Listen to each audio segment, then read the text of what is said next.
नाशिक विधान परिषदेच्या जागेवर झालेल्या बंडखोरीला उत्तर देण्यासाठी जळगावमध्ये शिवसेनेच्या रेश्मा काळेंनी बंडखोरी केली आहे। नाशिकमधील भाजपचे बंडखोर गोकुळ गीते माघार घेत नाहीत तोवर आपणही माघार घेणार नाही अशी भूमिका रेश्मा काळेंनी घेतली आहे।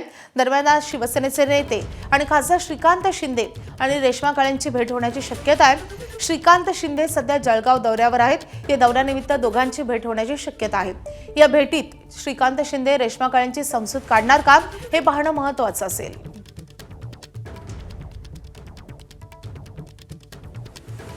वाटतं याच्यावरती दोन्ही पक्षांचे वरिष्ठ नेते जे आहेत ते त्या ठिकाणी बोलत आहेत आणि जळगाव असेल किंवा नाशिक असेल या दोन्हीकडचा तोडगा जो आहे तो लवकरात लवकर निघेल। तोडगा म्हणजे काय होणार?